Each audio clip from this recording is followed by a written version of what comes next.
O Livro dos Espíritos, Allan Kardec, capítulo 4, livro 2, Pluralidade das Existências, Parentesco, Filiação.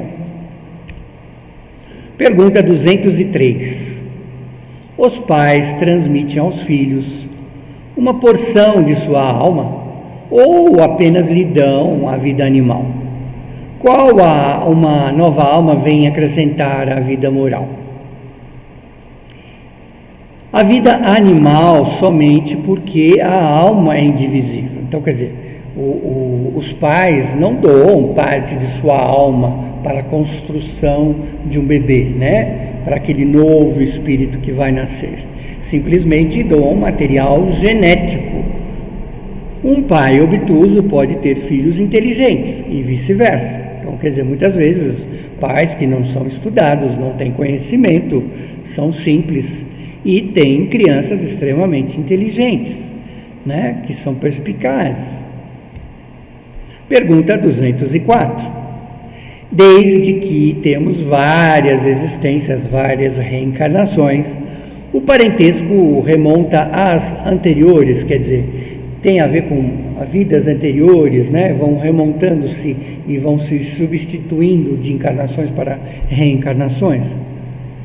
Não pode ser de outro modo. A sucessão de existências, quer dizer, consequentemente, reencarnando, aquele grupo familiar, existências corpóreas, estabelece entre os espíritos as ligações que remontam a existências anteriores. Então, aquele grupo de espíritos viveu como pai, mãe, filhos, avós, tios, remonta-se na próxima encarnação como diversas funções diferentes, como pai, mães e filhos, talvez em outras situações, mas o mesmo grupo familiar que viveu, né? Disso decorrem frequentemente as causas de simpatias com certos espíritos que lhes parecem, né, estranhos. Pergunta 205. Aos olhos de certas pessoas, a doutrina da reencarnação parece destruir os laços de família, fazendo-os recuar às existências anteriores. Essa é uma ideia de algumas pessoas, né? Ela os amplia ao invés de destruí-los, na verdade, né? Se observarmos bem, estudarmos bastante a respeito, percebemos que ela vem ampliar e construir uma sólida direção à reencarnação, né? Com o parentesco fundamentado em afetos anteriores, os laços que unem os membros de uma mesma família são menos frágeis, ou seja, têm maior ligação. A reencarnação amplia os deveres da sua fraternidade, porque em seu vizinho ou em seu empregado pode-se encontrar um espírito que lhe tenha sido próximo em parentesco e em existências pregressas. Pergunta 205A.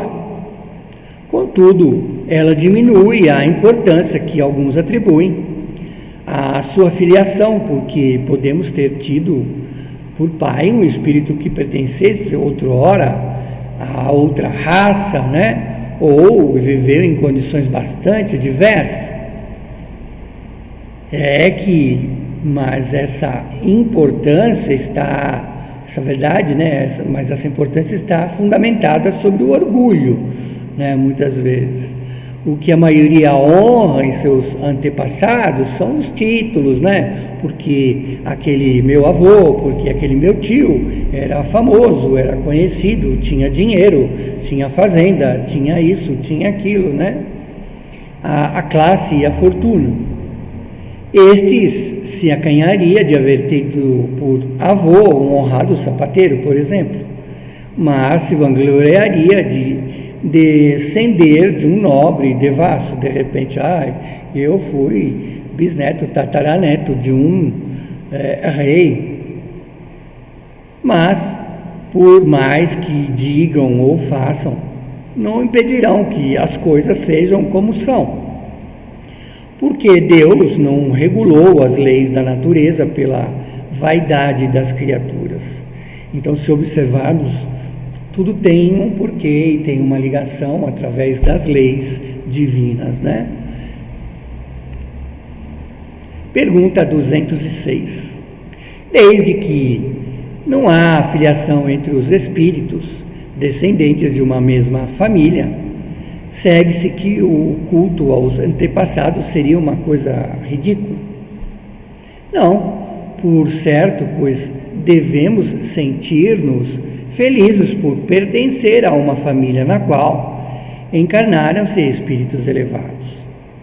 Embora os espíritos não descendam uns dos outros, não têm menos afeto por aqueles a eles ligados por laços de família, porque esses espíritos são frequentemente atraídos a tal, ou qual família em razão de simpatias ou laços anteriores.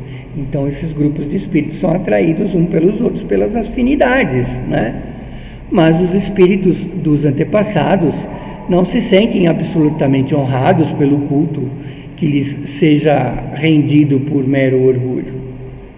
O mérito consiste apenas à medida que haja esforço por serem seguidos em seus bons exemplos. Somente assim é que a lembrança dos descendentes lhes pode ser não somente agradável, mas também útil. Com isso, nós terminamos essa parte do capítulo Parentesco e Filiação